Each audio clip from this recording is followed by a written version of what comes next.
Wendy Emerson coming to you from the pits at Canandaigua Motorsports Park, and I'm with Shaun Axtell, who's going to jump in the new, premiering tonight, 317 Bam Bam Machine in the Sportsman division. How are you today, Shaun? I'm doing good. How are you doing?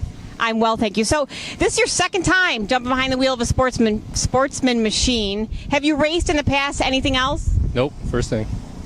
So this is it? Yep. Going big.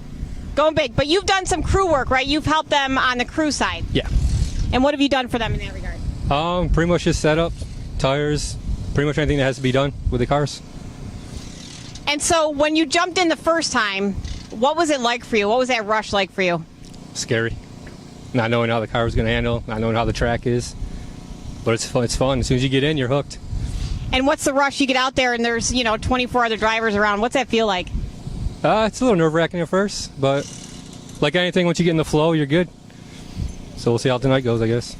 So you have a bit of an interesting job. You're a 3-time war veteran. Why don't you tell us, you are in the U.S. Army, I understand, stationed at Fort Drum. Shaun, we thank you for your service to this nation, but tell us, why did you get in service in the first place, and what is your roles and responsibilities right now?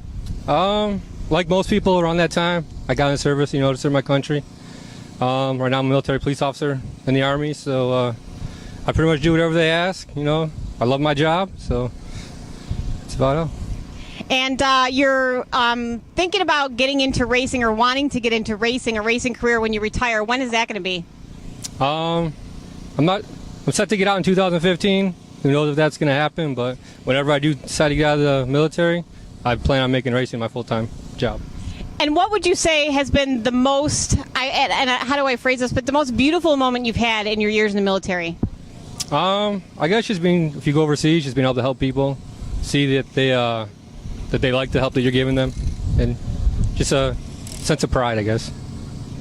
So what's your goal just for tonight? Just for tonight is just to finish and not wreck Jon Ellsworth's car. He puts a lot of time and effort into these cars, so hope I can make him proud. And who do you want to thank for support? First, definitely I want to thank God, giving me the chance to be able to do this. The second, obviously my wife, I want to thank for her support. And then Jon Ellsworth, without him being able to give me a ride to be able to do this, I wouldn't be able to do this right now. Well, listen, Shaun, again, thank you for your service to our great nation. We couldn't be standing here doing this if it wasn't for the guys, the men and women like you that do what you do, and we wish you the best of luck tonight racing. Thank you. Wendy Emerson coming to you from the pits at Canandaigua Motorsports Park.